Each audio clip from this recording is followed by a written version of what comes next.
So today we are going to discuss about another disease of related to the esophagus.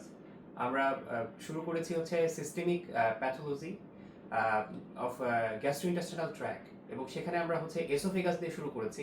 Non neoplastic ডিজিজের মধ্যে এক্সামে যেটা সবচেয়ে বেশি important ছিল, প্রথমে আমরা গত ক্লাসে হচ্ছে অ্যাকালেশিয়া কার্ডিয়া আলোচনা করেছি। আমরা আজকে আরেকটি এসোফেগাসের আমরা বলেছিলাম হচ্ছে যে তিনটি পার্টস রয়েছে, দেয়ার আর থ্রি পার্টস। একটা হচ্ছে যে আমাদের সার্ভাইকাল পার্ট, দেন হচ্ছে আমাদের থোরাসিক পার্ট, এবং আমরা আরেকটা বলেছি হচ্ছে যে আমাদের অ্যাবডোমিনাল পার্ট। সেই অ্যাবডোমিনাল পার্টই রয়েছে আমাদের physiological sphincter, that is the cardiac sphincter or the lower oesophageal sphincter. তো আমরা গত ক্লাসে achalasia cardia which is related to the lower oesophageal sphincter, এটা একটা ডিজিজ আলোচনা করেছি। টুডে আমরা আরেকটা ইম্পর্টেন্ট, ভেরি মাচ ইম্পর্টেন্ট, যেটা হর হামেশাই আমাদের পেশেন্ট দেখা যায় এরকম একটা ডিজিজ নিয়ে আলোচনা করব, which is also related to the lower oesophageal sphincter, that is the reflux oesophagitis or the gastroesophageal reflux disease, that is the GERD. So let's talk about that. What is GERD?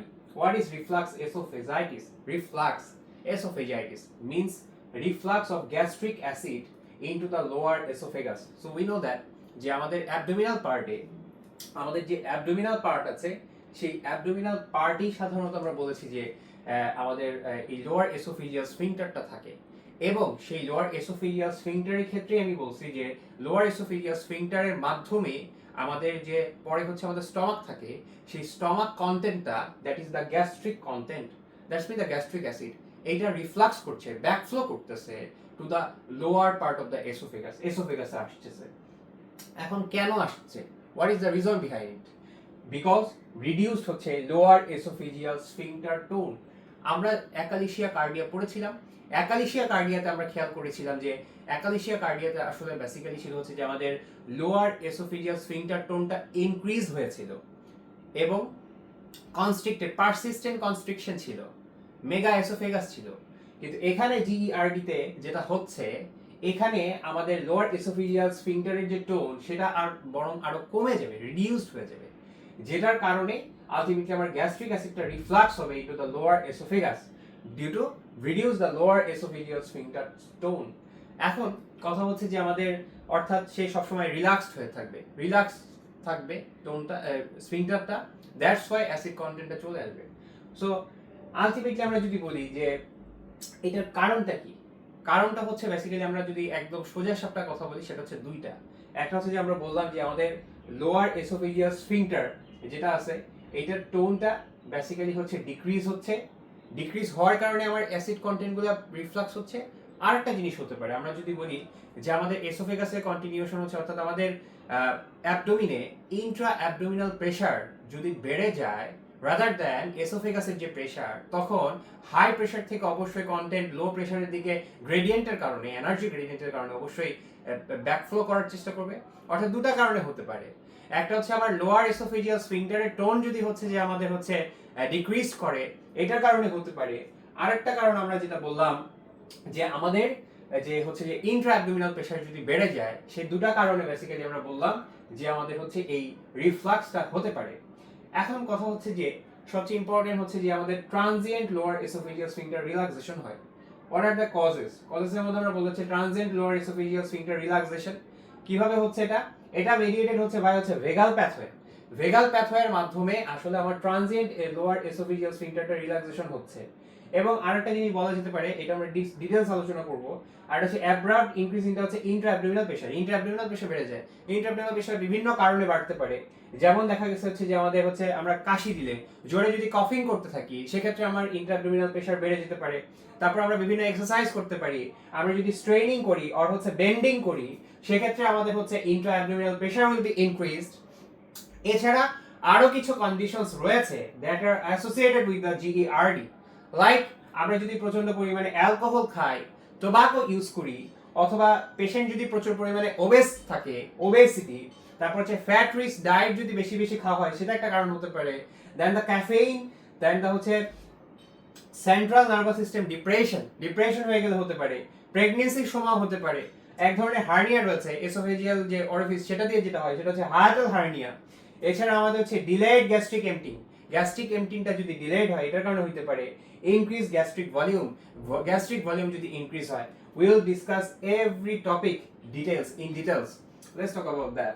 যে প্রথমে আমরা যেটা বললাম যে যে transient আমাদের lower oesophageal sphincter relaxation হয়। এখন কথা হচ্ছে ট্রানজিয়েন্ট লোয়ার এসোফেজিয়াল স্ফিংটারটা আমার কেন কিভাবে রিল্যাক্সেশন হয়। আমরা পড়েছিলাম যে আমাদের যে লোয়ার এসোফেজিয়াল স্ফিংটারের রিল্যাক্সেশনের মেকানিজম আমরা অ্যাকালেশিয়া কার্ডিয়াতে বলেছিলাম ডিউরিং সোয়ালিং, এইটা একটা জিনিস। আর এখন যেটা আমরা বলতেছি transient lower oesophageal sphincter relaxation, এটা একটু ডিফারেন্ট। কেন? অর্থাৎ আমার এখানে অলরেডি খাবার বোলাস এসোফেগাস হয়ে অলরেডি স্টমাকে চলে গিয়েছে। স্টমাকে যাওয়ার পর স্টমাকে আমার হচ্ছে ডাইজেশন শুরু হয়ে গিয়েছে। অর্থাৎ দ্য ট্রিগার অ্যাফারেন্টলি কিভাবে হচ্ছে will discuss. The process typically begin with the হচ্ছে গ্যাস্ট্রিক ডিস্টেনশন। অর্থাৎ যখনই আমার খাবার গ্যাস্ট্রিক স্টমাকে চলে গিয়েছে তখন আমার গ্যাস্ট্রিক ডিস্টেনশন হয়েছে। গ্যাস্ট্রিক ডিস্টেনশন যদি হয়, গ্যাস্ট্রিক ডিস্টেনশন হলে আলটিমেটলি সেখানে আমরা বলছি যে গ্যাস অথবা হচ্ছে ফুড আছে in the cardiac of the stomach. স্টমাকের যে ফার্স্ট পার্ট থাকে যেখানে আমাদের এসোফেগাসটা যুক্ত হয়েছে সেটা হচ্ছে কার্ডিয়াক এন্ড। সেই কার্ডিয়াক এন্ডে যে এসে হচ্ছে জমা হয়েছে, তো অর্থাৎ কার্ডিয়াক এন্ডে আমার হচ্ছে ফুড পার্টিকেল অথবা গ্যাস আছে। এইটা কি করতেছে, ওইখানে আমাদের যে গ্যাস্ট্রিক ওয়াল আছে সেই গ্যাস্ট্রিক ওয়ালে একটা রিসিপ্টর রয়েছে, that is the mechano receptor. Mechano receptor in the gastric wall এটা ডিটেক্ট করবে দি স্ট্রেস, এবং এইখানে যে স্ট্রেসটা এই মেকানো রিসিপ্টর ডিটেক্ট করলো এই সিগন্যালটা তার ট্রান্সমিটেড করবে ভায়া ভ্যাগাল এফারেন্ট ফাইবারের মাধ্যমে। ভ্যাগাসের এফারেন্ট ফাইবারের মাধ্যমে সে নিয়ে যাবে কোথায়? আমাদের ব্রেইন স্টেমে। এই ব্রেইন স্টেমে যেটা আছে নিউক্লিয়াস ট্র্যাক্টাস সলিটোরিয়াস, এই নিউক্লিয়াস ট্র্যাক্টাস সলিটোরিয়াসে নিয়ে যাবে এবং সেখানে সেন্ট্রাল প্রসেসিং হবে। এই nucleus tractus solitarius this sensory information এটা আলটিমেটলি কমিউনিকেট করবে with the dorsal motor nucleus of the vagus and the nucleus ambiguus. আমরা পড়েছিলাম এটা যে আমাদের এই dorsal motor nucleus of the vagus এবং হচ্ছে নিউক্লিয়াস অ্যাম্বিকাসে সেখানে যে সে হচ্ছে এই সেন্সরি ইনফরমেশনটা ইন্টিগ্রেট করবে এবং আলটিমেটলি এইটা জিনিসটা যে এই যে ইম্পালসটা গেল এটা তো আলটিমেটলি গ্যাস্ট্রিক ডিস্টেনশনের জন্য গেল, এটা কিন্তু সোয়ালিং এর জন্য যায়নি। সোয়ালিং এর জন্য আরেকটা ইম্পালস যায়, কিন্তু এই ইম্পালসটা সোয়ালিং ইনডিউস রিল্যাক্সেশনের থেকে এই ইম্পালসটা দেখা গেছে আরো লঙ্গার হয়ে থাকে। অর্থাৎ transient lower oesophageal sphincter relaxation আর লঙ্গার রাদার দি সোয়ালিং এর সময় যে রিল্যাক্সেশন হয় সেটার থেকে বেশি হয়। অফেন দেখা গেছে যে আমাদের অলমোস্ট দেখা গেছে যে আমাদের 10 সেকেন্ডেরও বেশি সময় ধরে সে হতে পারে। এরপরে আমরা যদি বলি যে আলটিমেটলি আমাদের রেসপন্স হবে, রেসপন্সটা কিভাবে হচ্ছে? রেসপন্সটা হচ্ছে যে আমাদের ইফারেন্ট লিম্বের মাধ্যমে। অর্থাৎ আমাদের এই ব্রেন স্টেম সেন্ড করে the signal back down through the হচ্ছে ভেগাল ইফারেন্ট ফাইবারের মাধ্যমে। যে মাইন্ডারি প্লেক্সাস আছে, মাইন্ডারি প্লেক্সাস আমরা কোথায় বলছি? এসোফেগাসের আমরা সার্কুলার এবং লংগিটিউডাল মাসল ফাইবারগুলোর মাধ্যমে মাইন্ডারি প্লেক্সাস রয়েছে। এবং আমরা জানি যে এই মাইন্ডারি প্লেক্সাসগুলো দুইটা প্রাইমারি নিউরোট্রান্সমিটার প্যাথওয়েকে সে ইনভলভ করে। একটা হচ্ছে ইনহিবিশন অফ হচ্ছে কোলিনার্জিক টোন, আর একটা হচ্ছে অ্যাক্টিভেশন অফ হচ্ছে ইনহিবিটরি নিউরনস। কোলিনার্জিক টোনকে যদি আবার ইনহিবিশন করে, নরমালি স্ফিংটারটা কি থাকে? রেস্টিং এক্সাইটেটরি সিগন্যাল অবস্থায় থাকে, যেটা অ্যাসিটাইল কোলিনের জন্য হয়েছিল, যেটা ক্লিপটা হচ্ছে এই লোয়ার এসোফেজিয়াল স্ফিংটার সবসময় কন্ট্রাক্টেড রাখছিল। কিন্তু যেহেতু আমি ইনহিবিশন করছি কোলিনার্জিক টোন, তখন সেটা টেম্পোরারি ইনহিবিটেড হয়ে যাবে। অর্থাৎ আর সে হচ্ছে যে এই কন্ট্রাক্টেড অবস্থায় ধরে রাখতে পারবে না। এবং অ্যাক্টিভেশন অফ হচ্ছে ইনহিবিটরি নিউরনস, সেক্ষেত্রে আমরা বলছিলাম যে আমাদের vagal efferent stimulus post ganglionic inhibitory neurons আছে, দুই টাইপের নিউরনস ছিল। এর মধ্যে হচ্ছে ইনহিবিটরি যেটা ছিল সেক্ষেত্রে আমরা বলছিলাম যে হচ্ছে নাইট্রিক অক্সাইড এবং হচ্ছে ভেজো অ্যাক্টিভ ইন্টেস্টাইনাল পেপটাইড ভিএপি যেটা ছিল। এটা কিন্তু অ্যাকালেশিয়া কার্ডিয়াতে এই যে নাইট্রিক অক্সাইড প্রোডিউসিং যে নিউরনস গুলো ছিল সেগুলো হচ্ছে কিন্তু আলটিমেটলি ডিজেনারেশন হয়ে গেছিল, দ্যাট ইজ অ্যাকালেশিয়া কার্ডিয়ার মেইন কজ ছিল। এখানে আলটিমেটলি কি করতেছে? এখানে এই ইফারেন্ট ফাইবারগুলো এই অ্যাক্টিভেশন করতেছে, এই ইনহিবিটরি নিউরনসগুলোকে অ্যাক্টিভেট করতেছে। তো যেটার কারণে আলটিমেটলি হচ্ছে যে আমাদের হচ্ছে যে এই যে লোয়ার এসোফেজিয়াল স্ফিংটারে একটা transient lower oesophageal sphincter relaxation হচ্ছে। এখন আমরা যদি চিন্তা করি যে আরো কিছু আমরা বলছিলাম যে কি কি জিনিস এটাকে আমাকে স্টিমুলেট করছে, যেমন আমরা বলছিলাম যে ফ্যাট রিচ ডায়েট কিভাবে ট্রিগার করে রিফ্লাক্সকে, যেটা বললাম এটা হচ্ছে ফ্যাট রিচ ডায়েট যদি আপনি খান তাহলে একটা হরমোনাল রিলিজ হয়। কিভাবে? ফ্যাট ইন দা হচ্ছে ডিউডেনাম এটা ট্রিগার করে হচ্ছে কোলেসিস্টোকাইন। এই কোলেসিস্টোকাইন হচ্ছে পটেন্ট রিল্যাক্সেন্ট হিসেবে কাজ করে। এটা ইফেক্ট আছে অন হচ্ছে smooth muscle of the lower oesophageal sphincter. Lower oesophageal স্ফিংক্টারের যে স্মুথ মাসেল আছে সেটার উপর হচ্ছে কোলেসিস্টোকাইন কাজ করতেছে। কোলেসিস্টোকাইন সিক্রেশন বাড়ায় দেয় ফ্যাট যে কন্টেন্ট আছে সেই ফ্যাট। তারপর হচ্ছে ডিলেড ডাইজেশন, ফ্যাট ডাইজেস্ট হইতে টেকস মোর টাইম দেন হচ্ছে কার্বোহাইড্রেট অথবা প্রোটিনের থেকে ফ্যাট বেশি সময় ধরে ডাইজেস্ট হইতে লাগে, এই জন্য স্টমাক হচ্ছে ফুল থাকে ফর লঙ্গার এবং হচ্ছে ইনক্রিজিং দা হচ্ছে লাইকলিহুড হচ্ছে রিফ্লাক্স ইভেন্ট, এটা বাড়িয়ে দেয়। তারপর আমরা বলছিলাম ক্যাফেইন একটা কজ ছিল। ক্যাফেইন কি করছে? ক্যাফেইন কন্ট্রিবিউটস করে হচ্ছে রিফ্লাক্স প্রাইমারিলি বাই হচ্ছে অ্যাক্টিভ একটা এনজাইম আছে, সেটা হচ্ছে ফসফোডাইএস্টারেজ যে এনজাইম। এই ফসফোডাইএস্টারেজ এনজাইমটাকে সে ইনহিবিট করে। কিভাবে ইনহিবিট করার মাধ্যমে এটা কি করে, ইন্ট্রাসেলুলার যে হচ্ছে সাইক্লিক অ্যাডেনোসিন মোনোফসফেট, আর আমরা জানি হচ্ছে সাইক্লিন অ্যাডেনোসিন মোনোফসফেট যেটা, এটা কিন্তু স্মুথ মাসেল সেলের মধ্যে এটা হচ্ছে বেড়ে যায়, লেভেল বেড়ে যায়, এবং যদি বেড়ে যায় তাহলে এটা কি করে, মাসেল রিল্যাক্সেশনে হেল্প করে। এটাও আলটিমেটলি মাসেল রিল্যাক্সেশন করতেছে, যার কারণে আমার লোয়ার এসোফেজিয়াল স্ফিংক্টারের যে হচ্ছে যে টোন সেটা ডিক্রিজ হইতেছে, প্রেসার ডিক্রিজ হচ্ছে, টোন ডিক্রিজ হচ্ছে, আলটিমেটলি রিল্যাক্স হয়ে যাচ্ছে এবং গ্যাস্ট্রিক কন্টেন্ট আপওয়ার্ডে চলে আসছে, রিফ্লাক্স হচ্ছে। এরপরে সবচেয়ে ইম্পর্টেন্ট জিনিস হচ্ছে প্রেগনেন্সিতে দুইটা টাইপ আছে, দুইটা কাজ হয়। একটা প্রেগনেন্সিতে আমরা জানি হচ্ছে যে একটা হরমোন আছে যেটা হচ্ছে progesterone, the high level of progesterone আসে ডিউরিং প্রেগনেন্সি, যেটা আলটিমেটলি প্রোজেস্টেরনের কাজ কি, স্মুথ মাসেল রিল্যাক্সেন্ট হিসেবে কাজ করে থাকে। অর্থাৎ প্রোজেস্টেরন স্মুথ মাসেল রিল্যাক্সেন্ট করতেছে ডিউরিং এবং রিডিউসিং করতেছে হচ্ছে আমার হচ্ছে লোয়ার এসোফেজিয়াল স্ফিংক্টার টোনটাকে রিডিউস করতেছে। আবার যেহেতু এটা প্রেগনেন্সিতে আমার আলটিমেটলি কি হয়, আমার অ্যাবডোমিনাল কন্টেন্ট বেড়ে যায়, সো আলটিমেটলি ফিটাস গ্রোথ করে, ইন্ট্রা অ্যাবডোমিনাল প্রেসার বেড়ে যায়, যার কারণে একটা ফিজিওলজিক্যালি পুশিং করে গ্যাস্ট্রিক কন্টেন্ট এগেইনস্ট দ্য হচ্ছে উইকেন্ড, যেহেতু অলরেডি লোয়ার এসোফেজিয়াল স্ফিংক্টারটা উইক আছে, টোন হারিয়ে গিয়েছে, সো আলটিমেটলি এটা আরো মেকানিক্যাল পুশিং করতে পারে, প্রেগনেন্সিতে প্রবলেম হয়। আরেকটা যেটা বললাম যে হায়াটাল হার্নিয়া, এই হায়াটাল হার্নিয়া কখন হবে, এটা when the upper part of the stomach protrude through the হচ্ছে diaphragmatic hiatus, থোরাসিক ক্যাভিটিতে আমাদের একটা ডায়াফ্রাগমেটিক হায়াটাস আছে, এটার মধ্যে দিয়ে ultimately the upper part of the স্টমাকটা প্রোট্রুড করে দেয়। এখন এখানে প্রোট্রুড করলে নর্মালি যখন নর্মাল প্রোট্রুড না অবস্থায় থাকে তখন দেখা গেছে যে আলটিমেটলি এই ডায়াফ্রামের একটা পার্ট থাকে, সেটাকে বলা হয় হচ্ছে যে ডায়াফ্রাম ক্রুরাল ডায়াফ্রাম, যেটাকে বলা হয় ক্রাস, যেগুলা এই ক্রুরাল ডায়াফ্রামের সাথে এই এসোফেগাসের একটা রিলেশন থাকে। নরমালি যেটা হয় যে normally the crural diaphragm act as an external pinch valve হিসেবে কাজ করে ফর দ্য হচ্ছে লোয়ার এসোফেজিয়াল স্ফিংক্টার। কিন্তু যখন হার্নিয়া হয় তখন এই লোয়ার এসোফেজিয়াল স্ফিংক্টার এবং the diaphragm are no longer aligned, তখন তো অ্যালাইন্ড থাকতে পারে না, এবং লস্টিং দিস হচ্ছে কমুলেটিভ প্রেসার, একটা কমুলেটিভ প্রেসারটা সে লস্ট করে ফেলে, এবং এই কারণে হায়াটাল হার্নিয়ার সময় দেখা গেছে যে আমাদের হায়াটাল হার্নিয়া হলে আলটিমেটলি আমাদের জিইআরডি হতে পারে। আরেকটা যেটা হচ্ছে যে ডিলেড গ্যাস্ট্রিক এমটিং, যেটাকে আমরা গ্যাস্ট্রোপ্যারেসিস বলে থাকি, কখন হয়, তো যখন stomach does not empty into the duodenum normal রেটে, বেসিক্যালি স্টমাক ডিউডেনামে কন্টেন্ট দিয়ে দিবে, এটাই হচ্ছে তার মেইন ফাংশন, কিন্তু প্রলং ডিসটেনশন হতে থাকে, স্টমাক রিমেইন থাকলে স্ট্রেচ আউট হয়, আর আমরা জানি যে স্টমাকের ভিতরে মেকানো রিসেপ্টর রয়েছে, সেটা ট্রিগার করতেছে, এবং আমরা জানি transient lower oesophageal sphincter relaxation হয়, এবং এই ট্রানজিয়েন্ট লোয়ার এসোফেজিয়াল স্ফিংক্টার রিল্যাক্সেশনটাই আসলে most common cause of the হচ্ছে এই reflux oesophagitis. Basically this is the main important cause.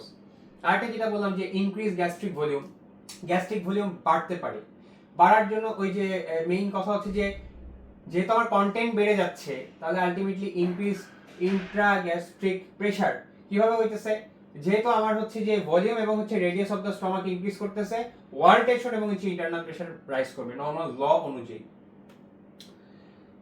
আমি যদি একটু একটা গ্ল্যান্স যদি চিন্তা করি যে আলটিমেটলি ফ্যাট রিচ ডায়েট আমার হচ্ছে সিসিকে রিলিজ করতেছে, কোলেসিস্টোকাইন রিলিজ করতেছে, যার কারণে রিডিউস হচ্ছে টোন, তারপর হচ্ছে ক্যাফেইন হচ্ছে সিএমপি ইনক্রিজ করতেছে, যার কারণে টোন রিলিজ করতেছে, প্রেগন্যান্সি কারণে প্রোজেস্টেরন বলেছিলাম রিল্যাক্সেশন করতেছে, রিডিউস করতেছে টোন, এবং প্রেসার একটা মেকানিক্যাল প্রেসার যেটা কারণে হচ্ছে আপউইড সুইপ করতেছে, হায়াটাল হার্নিয়া খেলে অ্যানাটমিক্যাল ডিসটেনশন হচ্ছে, যার কারণে হচ্ছে ডায়াফ্রাগমেটিক একটা সাপোর্ট ছিল, তাই না, এই ডায়াফ্রাগমেটিক সাপোর্টটা কমিউনিটিভ প্রেসারটা লস্ট হয়ে যাচ্ছে।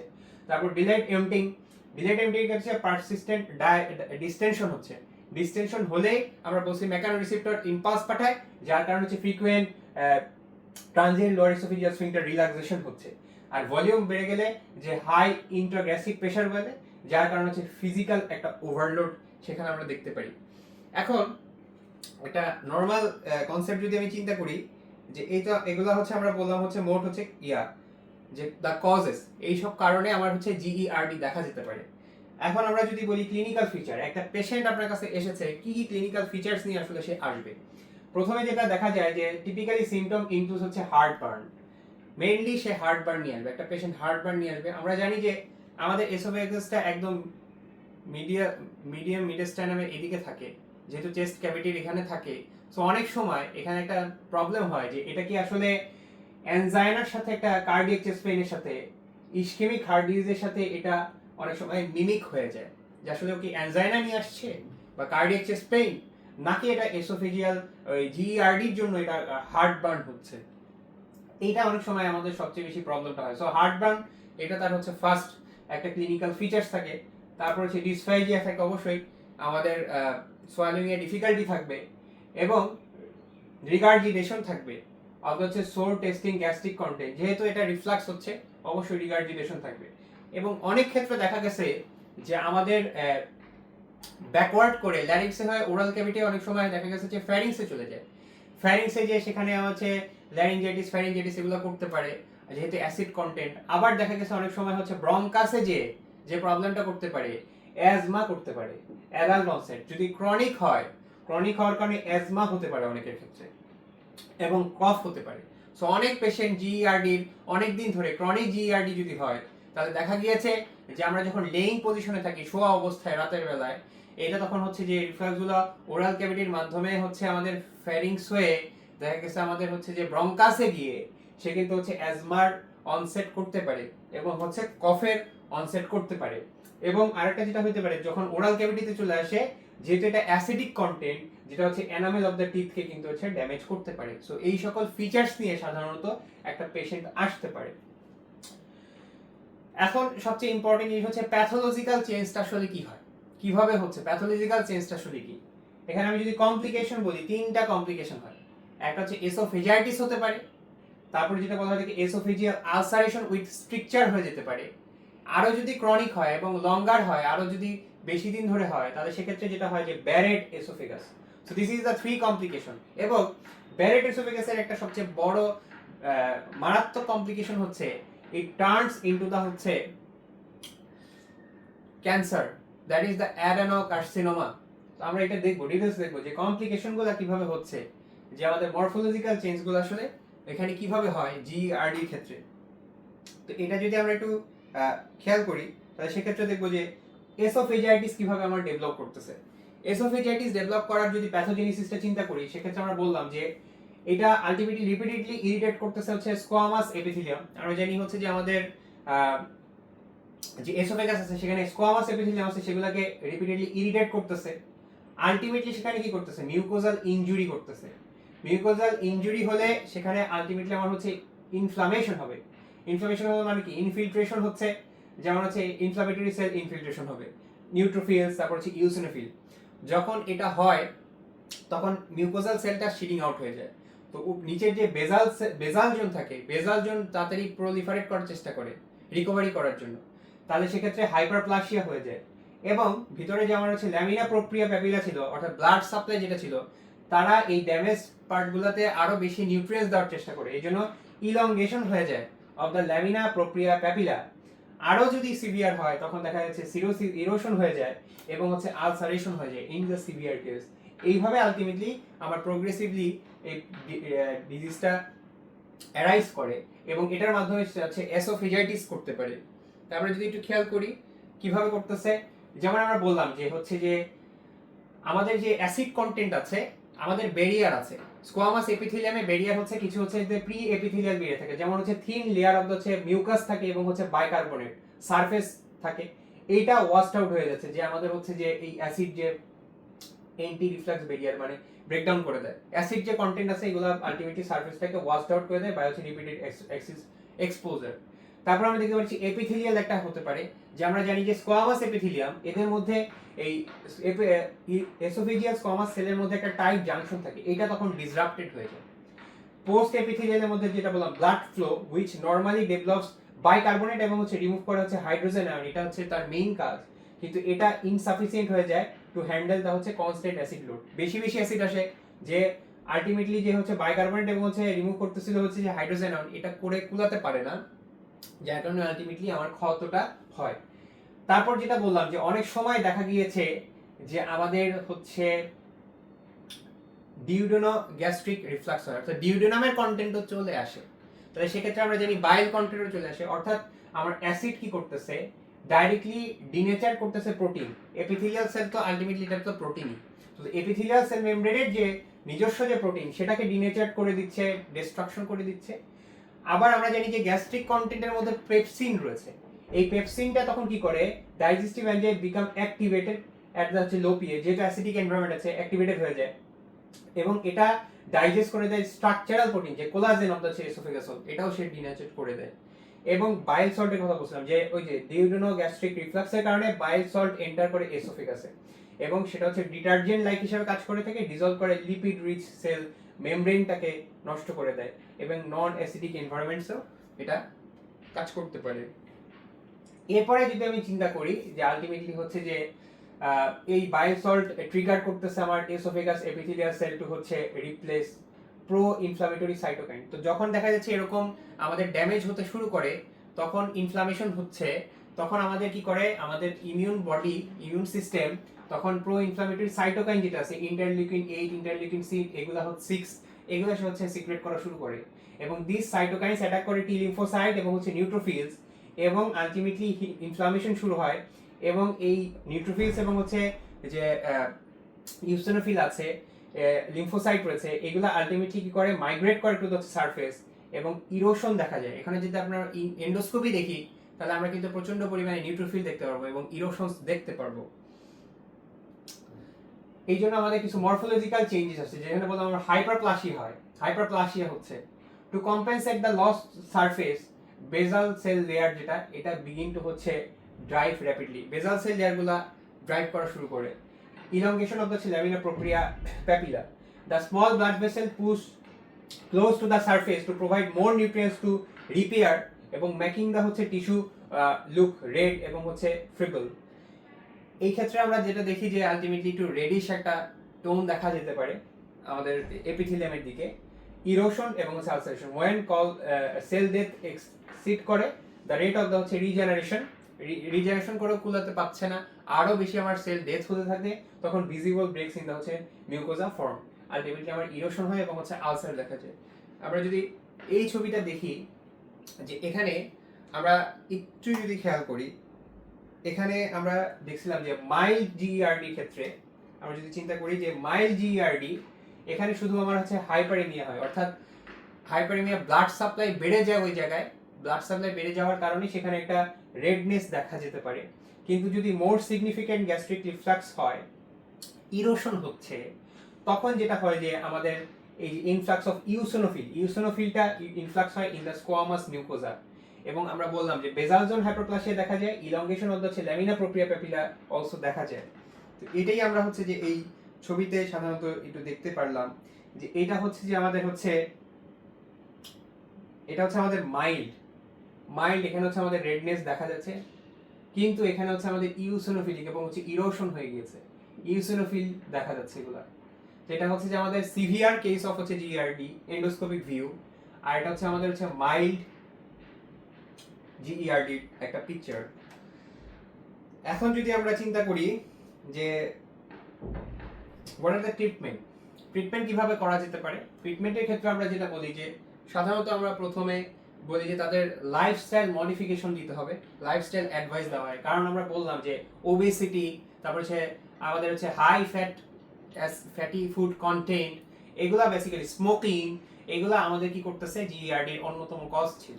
তো সেই জন্য আমরা লাইফস্টাইল অ্যাডভাইস দিতে হবে যে ওয়েট লস করতে হবে, অ্যাভয়েড দ্য হচ্ছে dietary items that patient find worsen symptom, যেগুলো সিমটমকে আরো ওর্স করতেছে, এলিভেট অফ দ্য হচ্ছে bed head in those who experience nocturnal symptom. বলছিলাম যে রাতের বেলা শোয়ার সময় আমার অনেক সময় হচ্ছে যে বেলচিং হয় এবং এই কন্টেন্টগুলো হচ্ছে চলে আসে এবং অনেক ক্ষেত্রে দেখা গেছে যে আমাদের এটা কিন্তু হচ্ছে রেসপিরেটরি ট্র্যাক দিয়ে অ্যাজমা এবং কফের সৃষ্টি করে তাদের ক্ষেত্রে অবশ্যই এলিভেশন অফ হচ্ছে বেড দিতে হবে এবং অ্যাভয়েডেন্স অফ হচ্ছে লেট মিল খাওয়া যাবে না এবং গিভিং আপ হচ্ছে স্মোকিং। এখন যদি আমি হচ্ছে যে ট্রিটমেন্টের কথা চিন্তা করি, একদম গোল্ড স্ট্যান্ডার্ড ট্রিটমেন্ট যদি বলি, এক কথা হচ্ছে পিপিই, প্রোটন পাম্প ইনহিবিটরস দিব, তাহলে সেক্ষেত্রে হচ্ছে আমাদের সবচেয়ে বেশি এটা হচ্ছে ইফেক্টিভ হয়ে থাকে। কখন? যখন হচ্ছে যে আমাদের হচ্ছে এসোফেজাইটিস হচ্ছে। কিন্তু যদি আমি দেখি যে নর্মাল মাইল্ড হচ্ছে আমার জিইআরডি হয়েছে, এখন এসোফেজাইটিস ডেভেলপ করেনি, আমার ইরোশন হয়নি, তাহলে সেক্ষেত্রে আমরা দিতে পারি হচ্ছে H2 রিসেপ্টর ব্লকার। শুধু H2 রিসেপ্টর ব্লকার দিলেও দেখা গেছে যে সিমটমস উইদাউট হচ্ছে হিলিং এসোফেজাইটিস যদি ডেভেলপ না করে, H2 ব্লকার দিলে আমার অ্যাসিড সিক্রেশন তৈরি হওয়া প্রোডাকশন কম হবে, আলটিমেটলি আমার অ্যাসিড রিফ্লাক্স কম হবে। তো আমরা যদি একটু খেয়াল করি যে একটা ক্লিনিক্যাল সাইন আমরা বলেছিলাম যে একটা পেশেন্ট আমার সর্বপ্রথম আসে হচ্ছে আমাদের হার্ট বার্ন নিয়ে। তো আমরা মিমিক করি যে আমাদের ইসকেমিক হার্ট ডিজিজ বা চেস্ট পেইনের সাথে কার্ডিয়াক পেইন এবং হচ্ছে এই জিআরডি যে হার্ট বার্ন পেইন, এটার মধ্যে প্রবলেম হয় ডিফাইন করতে।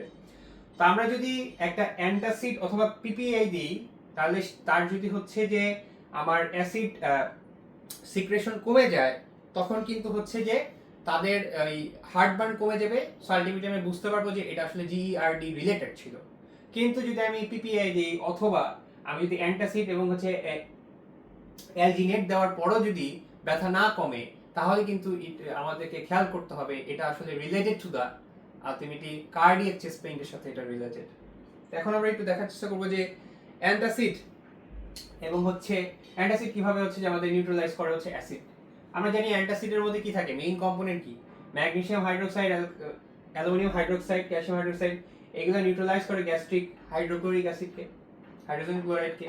সো আলটিমেটলি গ্যাস্ট্রিক পিএইচটা যেহেতু লেস অ্যাসিডিক, পিএইচ বেড়ে যায়, যদি পিএইচ বেড়ে যায় তাহলে আমরা জানি পেপসিনের অ্যাক্টিভ কার্যক্ষমতা কমে যায়, তো পেপসিন অ্যাক্টিভিটি কমে যাবে, ইনঅ্যাক্টিভ হয়ে যায় এবং reflux contents become less irritating, আর বেশি ইরিটেটিং হবে না। সো রিফ্লাক্স যদি অকারও হয়, লেস মিউকোজাল ড্যামেজ হবে এবং লেস পেইন হবে, তাহলে আলটিমেটলি হার্ট বার্নটা কমে যাবে। তারপর আমরা যদি চিন্তা করি যে অ্যালজিনেট কি করে, অ্যালজিনেট আসলে যে কাজটা করে, যেমন সোডিয়াম অ্যালজিনেট, এটা আসলে কাজ করে হচ্ছে রিঅ্যাক্ট করে উইথ হচ্ছে গ্যাস্ট্রিক অ্যাসিড এবং একটা ভিসকাস একটা জেল তৈরি করে বা ফোম তৈরি করে। এটা ফ্লোট করে on the top of the stomach, content like হচ্ছে রাফট তৈরি করে এবং এটা হচ্ছে ফিজিক্যাল ব্যারিয়ার কাজ করে ইন দ্য হচ্ছে গ্যাস্ট্রোএসোফেজিয়াল জাংশনে।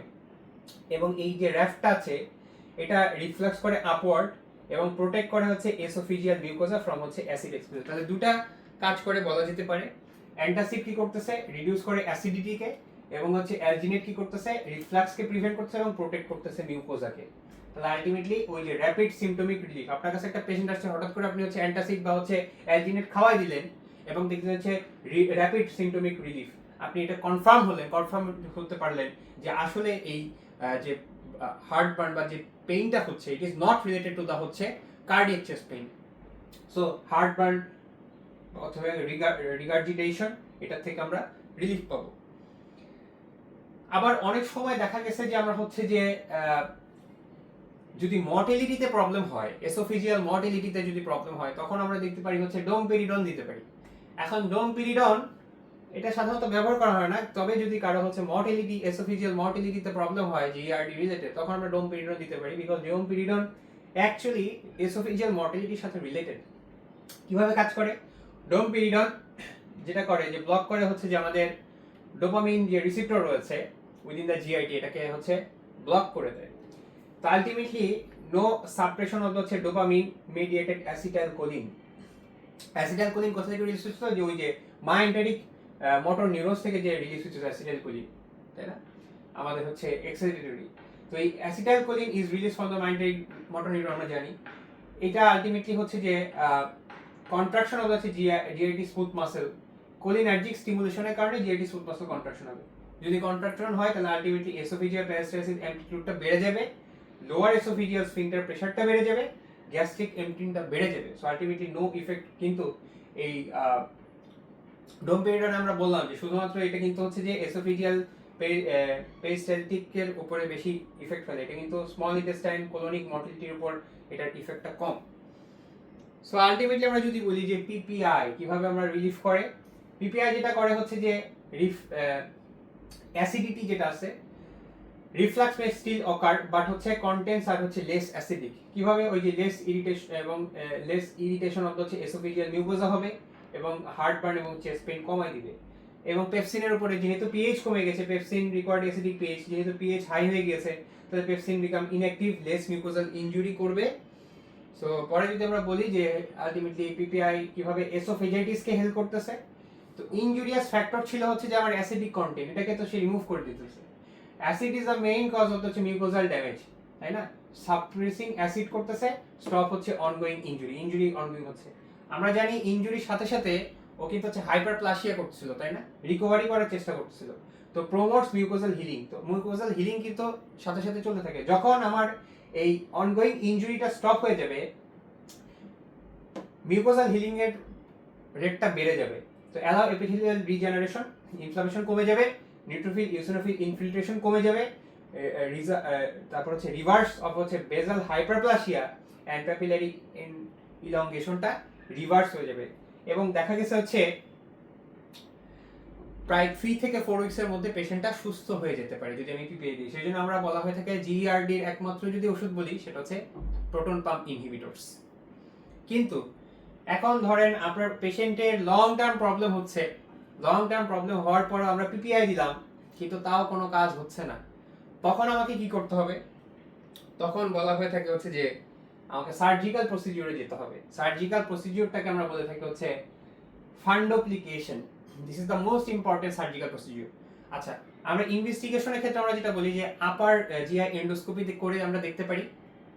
আরেকটা হচ্ছে যে আমরা তো যেহেতু বলছিলাম যে আমাদের লোয়ার এসোফেজিয়াল স্ফিংটারের যেহেতু টোন আমরা হচ্ছে ক্যালকুলেট করছি, তাহলে আমরা টোনোমেট্রি, এসোফেজিয়াল টোনোমেট্রি আমরা ব্যবহার করতে পারি। আর যখন দেখতেছি আমি পিপিআই দেওয়ার পরও কাজ করতেছে না, তখন আর একটা টেস্ট আছে যেটা হচ্ছে 24 আওয়ার্স পিএইচ টেস্ট। আমরা 24 আওয়ার্সে গ্যাস্ট্রিক কন্টেন্টের পিএইচটা কিরকম মেনটেন হচ্ছে এটা টেস্ট করব। এই টেস্টটা করার পরে যদি দেখি যে আমার হচ্ছে যে প্রোটন পাম্প ইনহিবিটরেও কাজ হচ্ছে না, পিএইচ স্টিল নাও কম হয়ে রয়েছে, তখন আমাকে অবশ্যই সার্জিক্যাল প্রসিডিউরে যেতে হবে। এবং সার্জিক্যাল প্রসিডিউরটাকে বলা হচ্ছে ফান্ডোপ্লিকেশন, এটাকে বলা হচ্ছে নিসেন ফান্ডোপ্লিকেশন। কি করে এখানে? এখানে সাধারণত হচ্ছে ফান্ডাস অফ দ্য স্টমাকের যে ফান্ডাস আছে এটা র‍্যাপ করে দেয় 360 degree around the lower oesophagus এবং ক্রিয়েট হচ্ছে ভালভ লাইক মেকানিজম এবং প্রিভেন্ট করে হচ্ছে reflux but allow swallowing. Swallowing ঠিকই হচ্ছে কিন্তু হচ্ছে রিফ্লাক্সটাকে হচ্ছে প্রিভেন্ট করে। আমরা ইয়াতে বলছিলাম হচ্ছে ডোর, ওই যে এন্টেরিয়র ট্যাপের কথা বলছিলাম, ডোর ফান্ডোপ্লিকেশনের কথা বলছিলাম, আবার হচ্ছে ট্যাপুট ফান্ডোপ্লিকেশনের কথা বলছিলাম অ্যাকালেশিয়া কার্ডিয়ার ক্ষেত্রে। তো এটা দেখতে কিরকম, কিভাবে কাজটা করে? এটা সাধারণত এই যে আমার এই হচ্ছে নর্মাল স্টমাক ছিল, তারপর আমরা হচ্ছে যে এই যে ফান্ডাস অফ দ্য স্টমাককে তারপর হচ্ছে 360 ডিগ্রিতে আমরা হচ্ছে নিসান ফান্ডোপ্লিকেশনের মাধ্যমে এটাকে একদম রাউন্ড করে দিয়েছি। So this is after surgery এবং সে কিন্তু হচ্ছে সোয়ালিংও হচ্ছে এবং হচ্ছে আলটিমেটলি আমার রিফ্লাক্স হচ্ছে না। So this is all about আমার হচ্ছে রিফ্লাক্স এসোফেজাইটিস জিইআরডি। এখন একটা যদি আমি সিনারি চিন্তা করি, ক্লিনিক্যাল সিনারি, যে একটা 40 years old obese lady has come to you with the complications of recurrent upper abdominal pain. তো আমরা যেহেতু বললাম যে আমার এসোফেগাসটা কিন্তু অনেক বড় এবং এটা কিন্তু দেখা গেছে যে আমার একদম মিড চেস্ট দিয়ে ও কিন্তু হচ্ছে যে আমরা জানি এখানে 4টা কনস্ট্রিকশন আছে, যেখানে আমরা বলছি হচ্ছে অ্যাওয়ারটাকে পাস করে, তারপর হচ্ছে আমাদের ব্রঙ্কাসকে পাস করে সে কিন্তু হচ্ছে আমাকে স্টমাকে যাচ্ছে। তাহলে আমাদের এই পেইনটা সাধারণত হচ্ছে আমাদের যেহেতু বলছি লোয়ার এসোফেগাসে সাধারণত কন্টেন্টটা উঠে আসে, অর্থাৎ অ্যাবডোমিনাল পার্ট অফ দ্য হচ্ছে এসোফেগাস, এখানে তো লোয়ার এসোফেজিয়াল স্ফিংটারটা থাকে, এটা তো হচ্ছে রিল্যাক্সড হয়ে থাকে। সো আলটিমেটলি পেইনটা দেখা গেছে যে আলটিমেটলি মিড চেস্ট বরাবর, অনেক সময় দেখা গেছে যে আলটিমেটলি আমার এপিগ্যাস্ট্রিক রিজনেও পেইন হতে পারে। সো এই জন্য বলা হচ্ছে যে আপার অ্যাবডোমিনাল পেইন কিন্তু অনেক সময় দেখা গেছে যে এটা যে শুধুমাত্র জিআইটি অন্য কারণে হবে, এটা কিন্তু এসোফেজিয়াইটিস বা হচ্ছে জিআরডি রিলেটেড পেইনও কিন্তু হতে পারে। আর যেটা বললাম কমন হচ্ছে হার্ট বার্ন এবং হচ্ছে রিগার্জিটেশন হচ্ছে 3টা পয়েন্ট বলছি, upper abdominal pain, heartburn এবং হচ্ছে রিগার্জিটেশন। এবং আরেকটা জিনিস বলে দিই, patient also has the complaints of recurrent cough. আমরা বলেছিলাম যদি ক্রনিক হয় তখন আমরা বলছিলাম যে আলটিমেটলি এই অ্যাসিডিক কন্টেন্টটা মাউথের মাধ্যমে আমার রেসপিরেটরি ট্র্যাকে চলে যেতে পারে। ব্রঙ্কাসের মাধ্যমে চলে যেতে পারে এবং সেখান থেকে কিন্তু অ্যাজমা এবং ক্রনিক কাফ, রিকারেন্ট কাফ কিন্তু হতে পারে যখন অ্যাসপিরেশন হয়। অ্যাসপিরেশন হতে পারে এই পেশেন্টের। তা আপার জিআই এন্ডোস্কোপি এবং ultrasonography of the abdomen reveals no abnormality. যেহেতু আমার জিআইটিতে কোনো প্রবলেম হয়নি এসোফেগাস বাদ দিয়ে, তো আলটিমেটলি এটা তো স্ফিংটারের কারণে আলটিমেটলি এটা বলা যেতে পারে হচ্ছে মাইল্ড জিআরডি বলা যেতে পারে। এবার জিআরডি এখনো যেহেতু ইরোশন হয়নি অথবা হচ্ছে আলসারেশন হয়নি, সো এখানে আমরা বলতে পারি যে আর যেহেতু কোনো প্রবলেম নাই, এটা একটা what is your probable diagnosis, this is a GERD অর্থাৎ রিফ্লাক্স এসোফেজাইটিস, যেহেতু আর কোনো হচ্ছে আমি অ্যাবনর্মালিটি পাইনি। আরেকটা যদি আমরা চিন্তা করি সেটা হচ্ছে যে 35 years old obese lady, প্রথম কথাই বলছিলাম যে মেইন যে obese lady present with heart burn, water brush often provoked by হচ্ছে বেন্ডিং। অনেক সময় ওয়াটার ব্রাশ দেখা যায় বেন্ডিং হওয়ার পরে, তারপর হচ্ছে স্ট্রেনিং আর হচ্ছে laying down.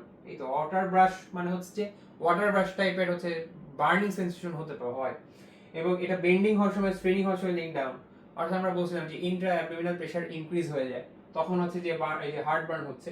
So what is your diagnosis, probable diagnosis? এটা হচ্ছে সাধারণত আমরা বলতে পারি যে আমাদের জিইআরডি। নাও আমাদের একটা ইম্পর্টেন্ট পয়েন্ট আছে, সেটা হচ্ছে যে দেখেন, তো আমরা একটা কথা বলছিলাম যে কমপ্লিকেশনের মধ্যে প্রথমে বললাম এসোফেজাইটিস হতে পারে, এসোফেজিয়াল আলসারেশন উইথ স্ট্রিকচার হতে পারে, যখন লুমেনটা হচ্ছে আমার ইরোশন হয়ে আরো ন্যারো হয়ে যায় তখন হচ্ছে আমার স্ট্রিকচার হতে পারে। এবং আলটিমেটলি আমরা বললাম যে আমাদের লাইনিং এপিথেলিয়াম ছিল স্কোয়ামাস এপিথেলিয়াম।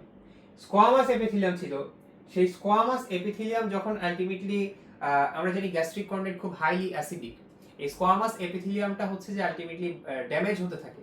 তো ড্যামেজ হওয়ার জন্য ও নিজেকে অ্যাডাপ্ট করার জন্য, এই অ্যাসিডিক কন্টেন্টের সাথে অ্যাডাপ্ট করার জন্য সে একটা প্রসেসের মাধ্যমে তার নিজেকে মডিফাই করে ফেলে, অর্থাৎ এই squamous epithelium will be converted in the columnar epithelium, that is called হচ্ছে মেটাপ্লাসিয়া। এবং আমরা একটা কথা বলছিলাম যেটাকে আমরা ব্যারেট এসোফেগাস বলি, আমরা ব্যারেট এসোফেগাস নিয়ে ডিটেইলস আলোচনা করব।